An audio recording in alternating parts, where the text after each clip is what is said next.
இன்னைக்கு பேப்பரை ஓப்பன் பண்ணாலே கொலை தற்கொலை தாம்மா நிரம்பி வழியுது. இன்னைக்கு அதிகமா கொலை பண்றவங்க என்னமோ நல்ல குடும்பத்தை சேர்ந்தவங்கள தான் இருக்கிறாங்க.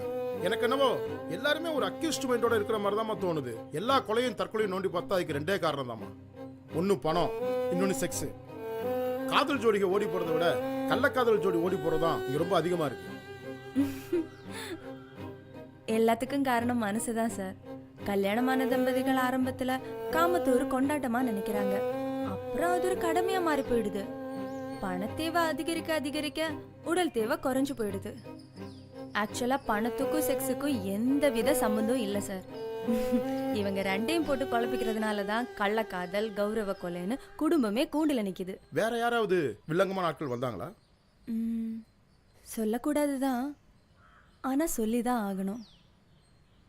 இந்த பாவமான தொழிலை செஞ்சாலும் அடிக்கடி பாவ மன்னிப்பு கேட்கறதுக்கு பக்கத்தில் இருக்கிற ஒரு சர்ச்சுக்கு போவேன். அப்பதான் ஃபாதர் அடைக்கலம் எனக்கு பழக்கமானாரு. ஆரம்பத்தில் நல்லா பழகிட்டு இருந்தாரு. ஃபாதர் அடைக்கலம் ஒரு நாள் தனியாக வந்து என்னை மீட் பண்ணாரு. திடீர்னு என் கையை பிடிச்சி அழ ஆரம்பிச்சிட்டாரு. நான் அவருக்கு கிடைக்கலன்னா செத்து போயிடுவேன்னு புலம்ப ஆரம்பிச்சிட்டாரு. என்னதான் பெரிய பதவியில் இருந்தாலும் அவரும் ஒரு மனுஷன் தானே. அவரை சந்தோஷப்படுத்தினேன். ஆனால் போக போக எனக்குள்ள ஒரு குற்ற உணர்வு அதிகமாயிடுச்சு. மகிமா, உனக்கே நல்லா தெரியும், நம்ம பாரிஸ்ல எத்தனையோ கைவிடப்பட்ட பெண்கள் இருக்கிறாங்க. ஆனா தப்பி தவிர கூட நான் உங்களை தப்பிதமா அப்ரோச் பண்ணதே இல்லை, தெரியுமா? என்னமோ உன்னை பார்த்ததும் என்னால் கண்ட்ரோல் பண்ண முடியல.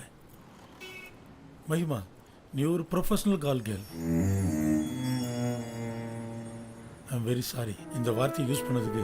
நீ என் மனசுல எங்கேயோ இருக்க தெரியுமா? என் வாலிப வயசுல எத்தனையோ லவ் அப்ரோச் இருந்தது.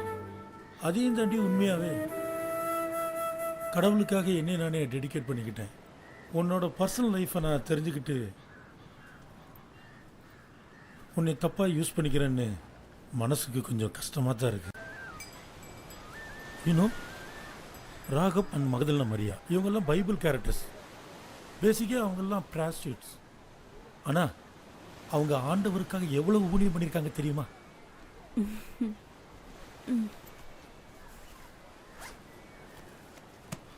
என்னது? ஓ, பைபிளை பைக்குள்ளே வச்சிருக்கிறியா?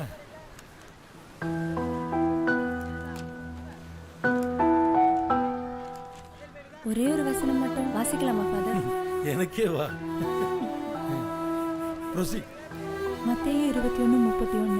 அப்போது இயேசு அவர்களை நோக்கி, ஆயக்காரர்களும் வேசிகளும் உங்களுக்கு முன்னே தேவனோட ராஜ்யத்தில் பிரவேசிக்கிறார்கள் என்று மெய்யாகவே உங்களுக்கு சொல்லுகிறேன் என்றார். ஃபாதர், கேட்கிறேன்னு தப்பா நினைக்காதீங்க.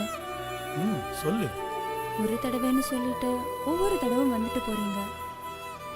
பாவ மன்னிப்பு கொடுக்கிற நீங்களே பாவம் பண்றது பெரிய பாவம் இல்லையா?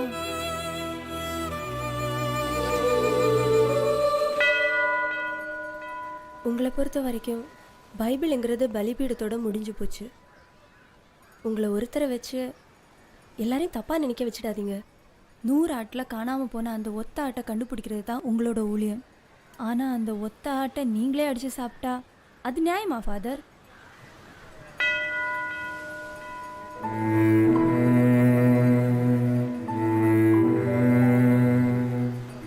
ஃபாதர் அடைக்கலம் அன்னைக்கு கோபமாக போயிட்டாரு. அதுக்கப்புறம் சர்ச்சுக்கு அவரை தேடி போனப்போ அவர் வேலையை விட்டுட்டு போயிட்டதா சொன்னாங்க.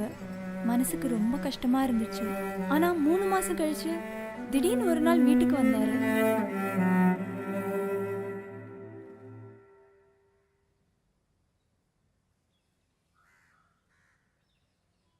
கரெக்டான நேரத்தில் என் கண்ணை திறந்துட்ட மகிமா. என்னோட தப்ப நானே நியாயப்படுத்திக்கிட்டு ஒன்னையும் ரொம்ப தொந்தரவு பண்ணிக்கிட்டு இருந்தேன். ஐ ஆம் வெரி சாரி. இவங்க என்னோட மனைவி. போன வாரம் தான் நான் இவங்களை திருமணம் பண்ணினேன். ஃபாதரா இல்ல, மனுஷனா. ஷீஷா விடோ. எல்லாமே இவங்களுக்கும் தெரியும். மனைவி கிட்ட எதுவுமே மறைக்காம இருக்கிறது தான் உண்மையான கன்ஃபெஷனா நான் நினைக்கிறேன். இது வரைக்கும் நான் பண்ணினதெல்லாம் மறைவான அட்டுல்யம். ஆனா இப்ப நான் பண்ணதான் உண்மையான ஒளி. சாப்பாடு எதுவும் தயார் பண்ணட்டுமா ஃபாதர்? தயவு செஞ்சு வேண்டாமா. we are going to settle in Malaysia. Father, நான் உங்க மனசு ஏதாவது புண்படுத்தி இருந்தா என்னை மன்னிச்சுக்கோங்க.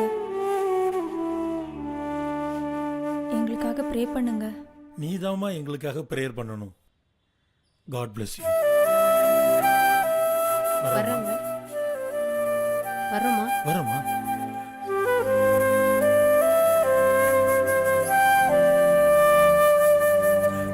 உண்மையான துறவி ஊருக்குள்ள வாழ்றது ரொம்ப கஷ்டமா. இன்னைக்கு உள்ள ஃபுட் கல்ச்சர் சாப்பிட்டவனே சும்மா இருக்க கூடாதுமா. காவியோ வெள்ளையோ காமத்துக்கு ஒரு தடையே கிடையாது. மதன்ற ஒரு போர்வைக்குள்ள இருந்து தப்பு பண்ணா உடல் சேவை அப்படின்ற ஒரே ஒரு வார்த்தையை வச்சுட்டு சமாளிக்கிறாங்க. திருவள்ளுவர் தான் பெஸ்ட். இல்ல துறவியா என்னமா வாழ்ந்திருக்காரு. இன்பத்து போல எழுதியிருக்கிறாரு. கருவறைக்குள்ளார ஒரு அர்ச்சகர் வந்து தப்பு பண்ணாரு. அதை செல்போன்லயும் படமா எடுத்திருக்கிறாரு. பேசாம தேவதாசி முறைமையே இருந்துச்சுன்னா ஆலயங்கள் இவ்வளவு அசிங்கப்படாதுமா. கோயில்ல பாத்தீங்கன்னா காமத்தை சிலையா வடிச்சு தெய்வ நிலையா பார்த்தது தான் நம்ம கலாச்சாரம். இன்னைக்கு கம்ப்யூட்டர்ல ஆபாசமா சீரழியுதுமா.